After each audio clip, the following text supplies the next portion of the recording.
What a surprise, it started raining right when I went to record a video. Anyways, for now I can take shelter in the bridge of the USS Lexington, which I constructed in the last video. But all too soon I must venture into the elements again because our focus for this video is constructing the airbase and land defenses for the enemy team in my upcoming World War II minigame.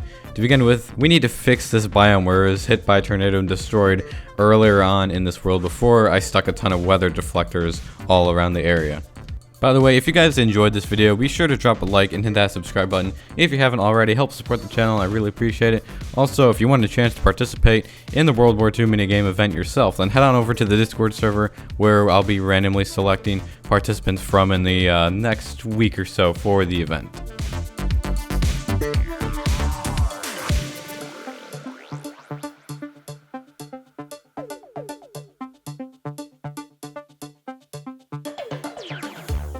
That took way longer than I expected, but now at least we've got a complete biome once again. Fortunately, I do have the ability to speed up the grass spreading in real time, not just with time-lapse and editing.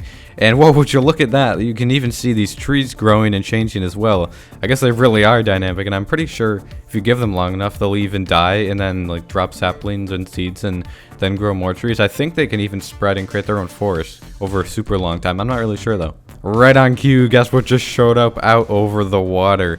Yup, another tornado. Luckily this time though, it won't be damaging my biome thanks to those handy weather deflectors.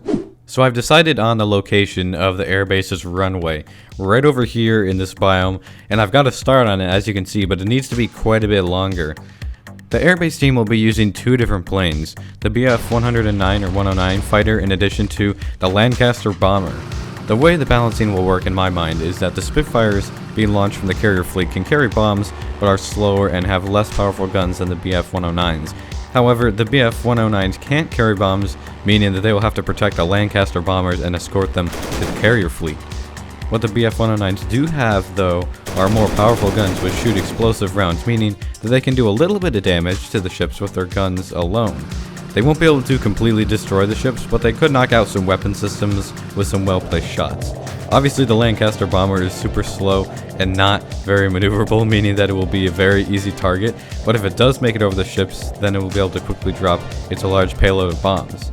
Speaking of which, I'm actually going to use said large payload to help remove this dirt here.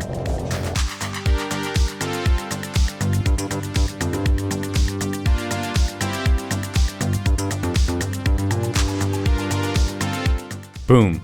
That's how real gamers remove blocks. Unless, of course, you can't use commands, but you're stuck in creative modes, so you have to learn how to butterfly click.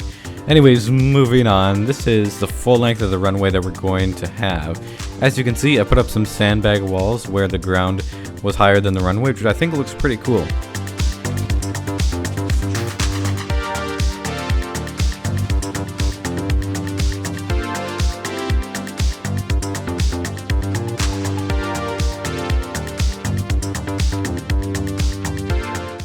You know, I hadn't planned on having any land combat elements in the minigame, but as I work on building, I keep getting more cool ideas. Like this thing here.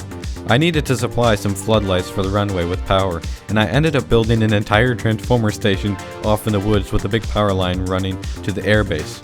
Of course, I couldn't leave it undefended, so then I started adding some AA guns and defenses and even a motorboat dock. I mean, there isn't anything stopping players from running around on the ground if they want and going to various ground locations. Or some brave soul could take this motorboat all the way to the carrier fleet if they so desired. Ultimately, this power station isn't vital to the base, but if you knock it or the power line's out, then some floodlights will turn off.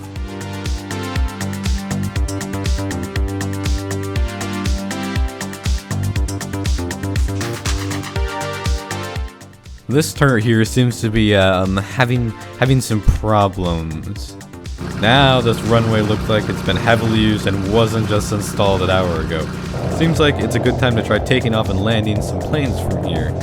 The awkward thing with these planes from this mod is that in reality the mod makes the planes require maybe about 10 blocks to actually get into the air. I mean, if you go full throttle right away, you really only need to use about a quarter of the runway. Oh yeah, I also added a world border here that is 750 by 750 blocks, and everything inside of it is, I guess, considered part of the map now. The planes work pretty similarly with landing. as they do with taking off. As you can see, you can bring them to a dead stop in about 5 seconds.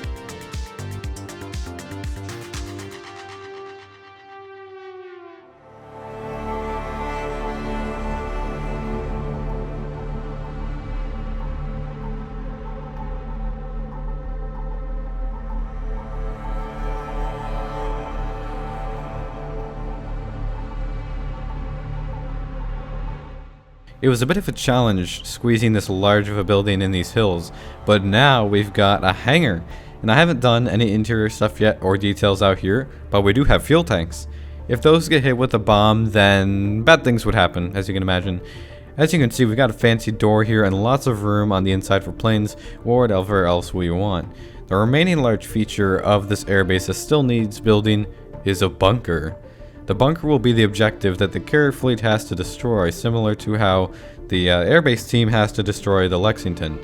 This means that the bunker will need lots of protection and an equal amount of TNT and napalm waiting underneath that protection.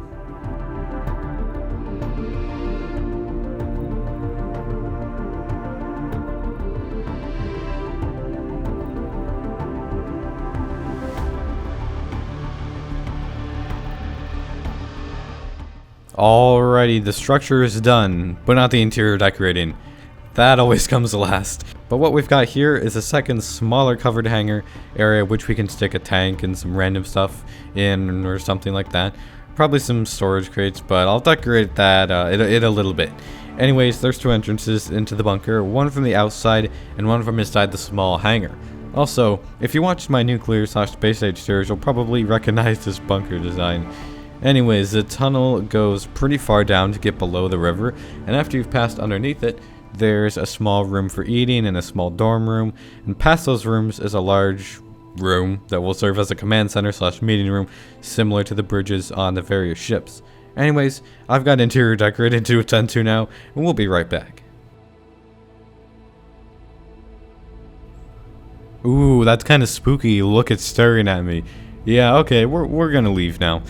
These two rooms back here, they're all done now. Nothing too special here, just similar to things that we had on the ships. I will give props to whoever is in charge of the food in this bunker and stocked shrimp here though. Put a few pieces of extra equipment in this little hangar along with some supply crates. Oh wait, I was gonna mount some floodlights on this wall here of the hangar. I kinda forgot to do that. Let me go do that real fast. Oh no, that stupid glitch with flans where it teleports you through walls. Well, I guess you get to see the inside of this now. There we go, the floodlights are all set up, and now I'm ready to move on to the final phase of the airbase.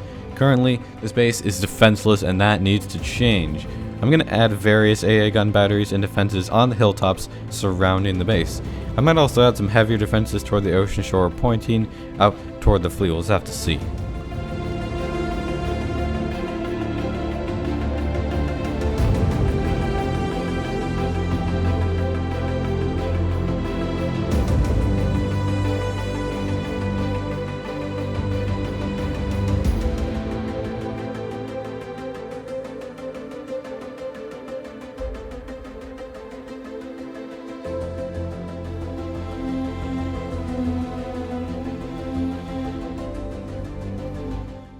Did I go a little overboard?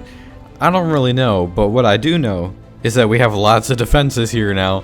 I started by just making a few simple AA gun emplacements and eventually ended up making an entire tank road complete with tank tread indentations.